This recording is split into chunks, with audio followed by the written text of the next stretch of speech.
Welcome to another episode of The Bug Bite, hosted by yours truly, Tech Coach Ralph. In today's episode, we are going to talk about the 2017 Equifax Data Breach, which affected millions of users.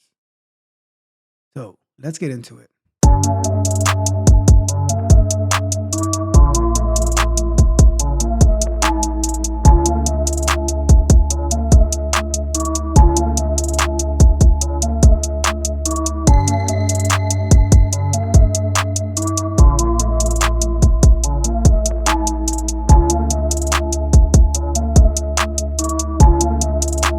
All right, so like I said, today's episode, 2017 Equifax Data Breach. Equifax is a credit rating company, and in 2017, there was a data breach with Equifax where millions of user data was hacked. All right. So before we get into it, if you haven't done so yet, subscribe to the channel, hit the notification bell, hit the like button, share the video, and check out the Patreon, the Tech Coach Ralph Patreon, where we have tons and tons of information.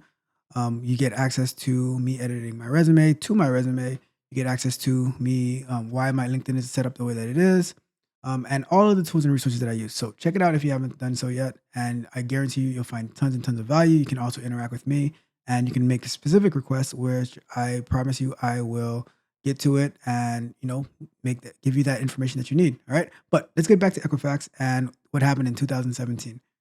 So Equifax is a credit company, right? So you can get your credit score, your credit history from them.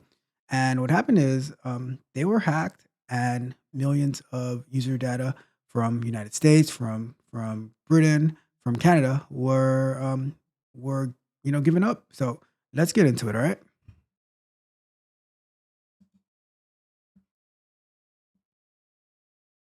All right. So let's go through this together. All right. So 2017 Equifax data breach.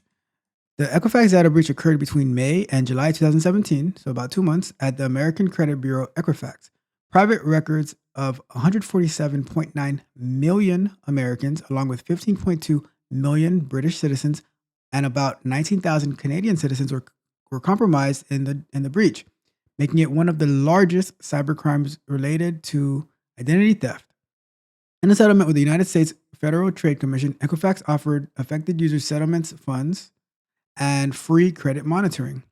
In February of 2020, the United States government indicted members of China's People's Liberation Army for hacking into Equifax and plundering sensitive data as part of a massive heist that also included stealing trade secrets, though the Chinese Communist Party denied these claims. Let's get into some more details about the data breach, right? A key security patch for Apache Struts was released on March 7, 2017, after a security exploit was found, and all users of the framework were urged to update immediately. Security experts found an unknowing hacking group trying to find websites that had failed to update Struts as early as March 10th, 2017, as to find a system to exploit. As determined through postmortem analysis, the breach at Equifax started on May 12, 2017, when Equifax had yet to update its credit dispute website with the new version of Struts. So,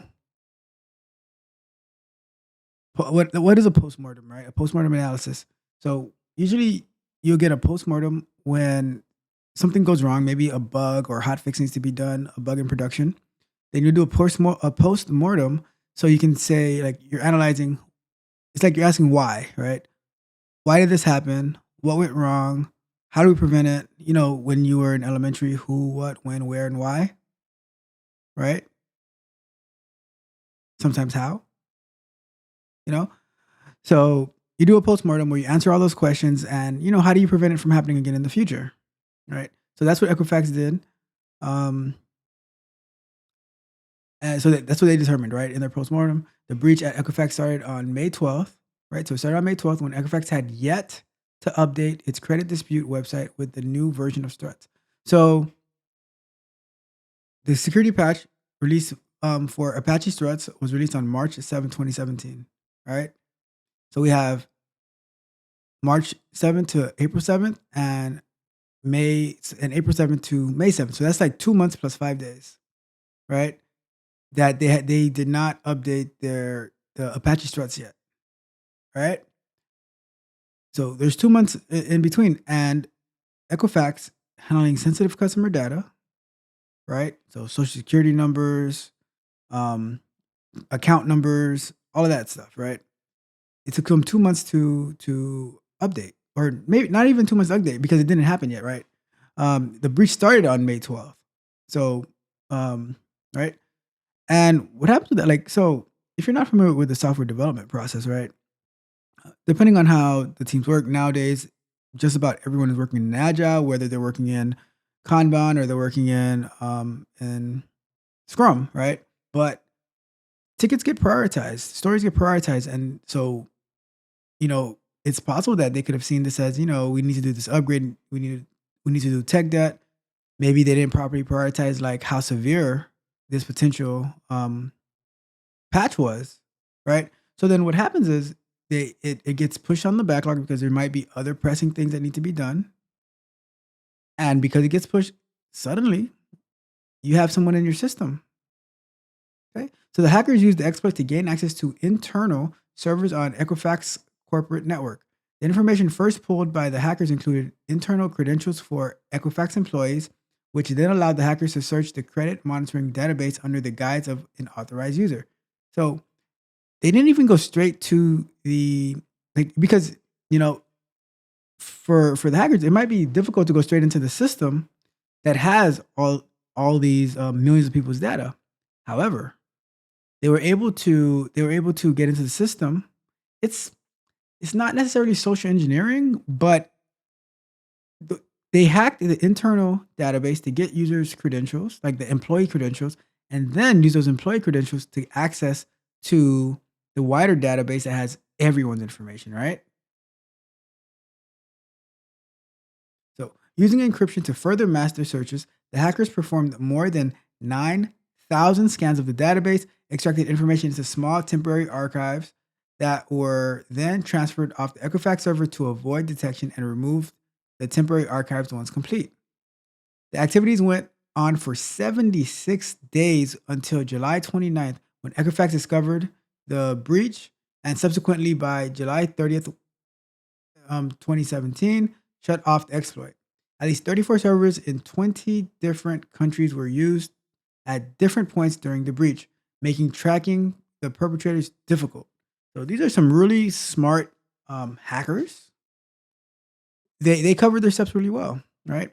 While the failure to update struts was a key failure, analysis of the breach found further fault into Equifax's system that made it easy for the breach to occur, including insecure network design, which lacked sufficient segmentation, potentially inadequate encryption for of personally identifiable information, and ineffective breach detecting detection mechanisms. Right. So it was more than that struts, right? That was like maybe the gateway to it, but there was so many things that were in play that it's like, let's say they're able to use struts to get into the system, right? But now every other layer of protection isn't there. If you remember in our software explorations about security testing, about like how you're fortifying your property versus someone who's like everything is open and everything like that, right? So if you only have one layer of defense and then you go in to get in there and then after that is free reign, then that's not really secure, right? So the issue with Equifax here is after they got like through the struts, there's like all these other barriers that could have been protected, but I guess they believed that their initial security was safe enough, but apparently it wasn't. Right? Information accessed in the breach included first and last names, social security numbers, birth dates, addresses, and in some instances, driver's license numbers for an estimated 143 million Americans, based on the Equifax analysis. Information on on the estimated range of under 400,000 up to 44 million British residents, as well as 8,000 Canadian residents, were also compromised. In addition, 11,670 Canadians were affected as well, later revealed by Equifax. Credit card numbers for approximately 209,000 US consumers and certain dispute documents with personally identifiable information for approximately 182,000 US consumers were also accessed. So this is like major, this is widespread. I remember hearing about this back then, right? Since the initial disclosure in September 2017, Equifax expanded the number of records they discovered were accessed. In both October 2017 and March 2018, Equifax reported that an additional 2.5 and 2.4 million American consumers' records were accessed, respectively, bringing the total to 147.9 million users. Equifax narrowed its estimate for UK customers affected by the breach to 15.2 million in October, of which 693,665 had sensitive personal data disclosed. Equifax also estimated that the number of driver license breached in the attack to be 10 to 11 million. That is a lot. All right. So, security, let's move down a little bit. Security experts expected that the lucrative private data from the breach would be turned around and sold on the black market and the dark web, though as of May 2021, there has been no sign of any sale of this data. Because the data did not immediately show up in the first 17 months following the breach, security experts theorized that either the hackers behind the breach were waiting for a significant amount of time before selling the information since it would be too hot to sell that close to the breach, or a nation state was behind the breach and planning on using the data in a non financial manner, such as for espionage.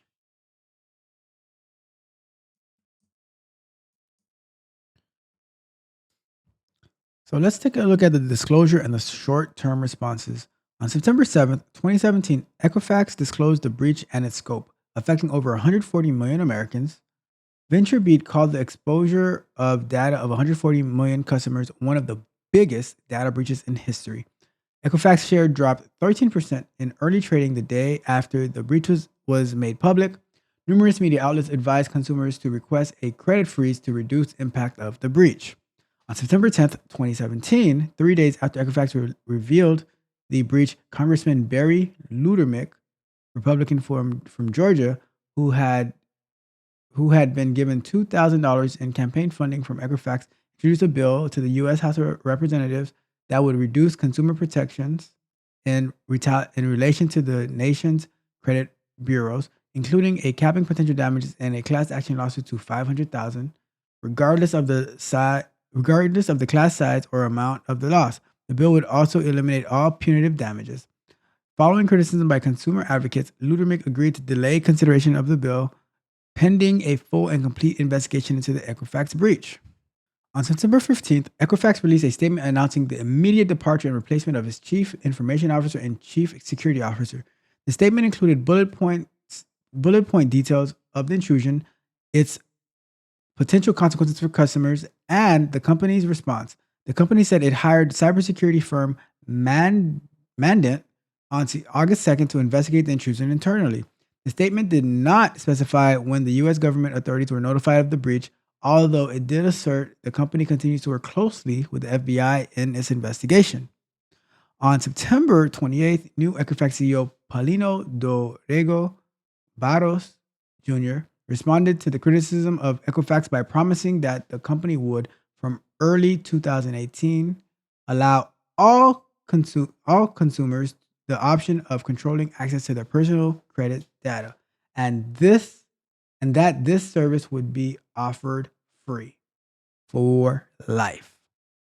On October 26th, Equifax appointed technology executive Scott A. McGregor to its board of directors. In announcing the change, the board's chairman noted McGregor's extensive data security, cybersecurity, information technology, and risk management experience.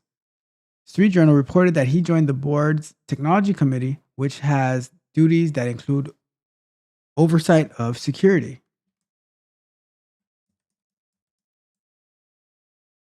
So I'm not going to get too much into the litigation because that doesn't have much to do with the bug, but to show how bugs can be very, very costly, right? Not only to our personal lives by a data breach like this, but to the company as well, right?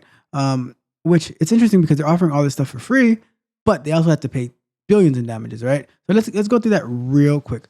Numerous lawsuits were filed against Equifax in the days after the disclosure of the breach. In one of the lawsuits, Garagos has indicated that they would seek up to $70 billion in damages, which would have made it the largest class action suit in U.S. history.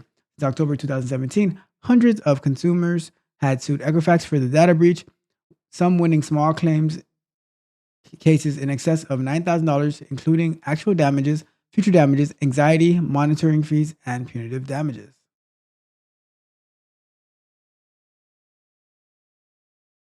So let's read a little bit more, right? In September 2017, Richard Cordray, Richard Cordray, then director of the Consumer Financial Protection Bureau, authorized an investigation into the data breach on behalf of affected customers. However, in November 2017, Mick Mulvaney, President Donald Trump's budget chief, who was appointed by Trump to replace Cordray, was reported by Reuters to have pulled back on the probe, along with shelving Cordray's plans for on the ground tests of how Equifax protects data.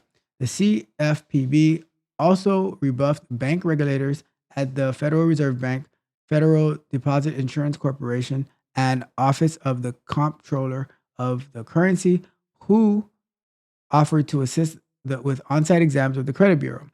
Senator Elizabeth Warren, who released a report on the Equifax breach in February 2018, criticized Mulvaney's action, stating, "We're unveiling this report while Mick Mulvaney is killing the consumer agency's probe into the Equifax breach." Mick Mulvaney shoots another middle finger at consumers.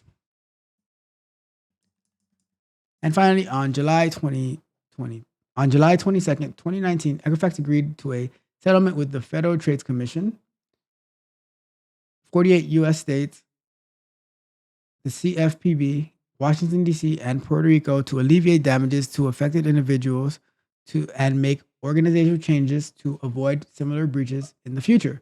The total cost of the settlement included $300 million to a fund for victim compensation, $175 million to the states and territories in the agreement, and $100 million to the CFPB in fines. In July 2019, the FTC published information on how affected individuals could file a claim against the Victim Compensation Fund using the website. All right, so let's go quickly into who did this hack.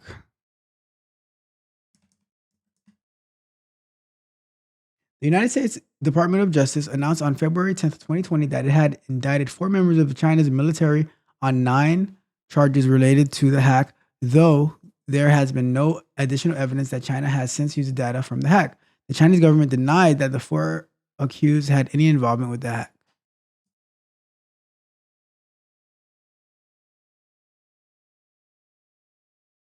And I think we are good for now, right? Let me scroll through this real quick, but I think we're good for the most part. Yep. I don't think we need to get into the criticism part. Like, we all know this was bad and it was a crazy thing that happened, right? And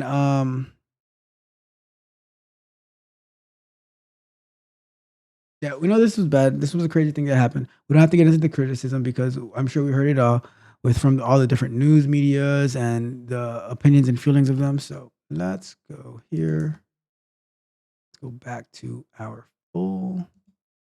Right. So that's the story, right? That is what happened with the 2017 Equifax data breach. It was a cyber crime, right? They didn't properly update their software, their patches. So now you have these outdated libraries that have vulnerabilities that are running around, right? And now it allows intruders to get into your system, and then they carefully hide their steps, right? It was just a disaster waiting to happen. They carefully hide their steps, and now all this has to be done. Millions and millions of citizens from different countries are affected, and Equifax has to pay out a lot of money, and it's just a mess. So that shows the importance of keeping our software up to date.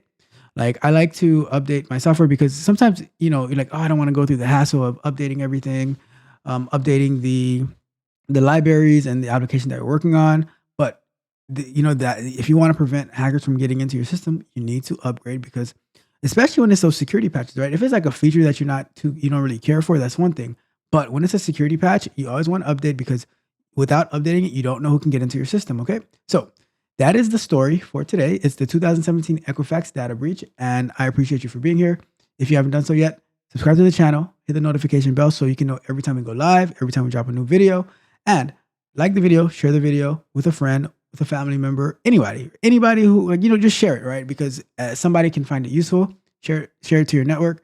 And lastly, but definitely not least, if you haven't done so yet, check out the Tech Coach Ralph Patreon, where I have exclusive content in there just for you. And you can get access to my resume, how I update it, the tools that I use, get access to my LinkedIn profile. Add me on LinkedIn. You'll see why I have my LinkedIn the way that it is. And, then, maybe you sign up for personal coaching and we go from there. With so many things happening, interview preparations, all that good stuff, right? Give it a look and, hope to see you in there. But until next time, my friends, this has been another episode of The Bug Bite, hosted by yours truly, Tech Coach Ralph. And on that note, this is Tech Coach Ralph signing off. If you enjoyed the fascinating information shared in this video and you want more, be sure to hit the subscribe button to Tech Coach Ralph to be notified for new videos.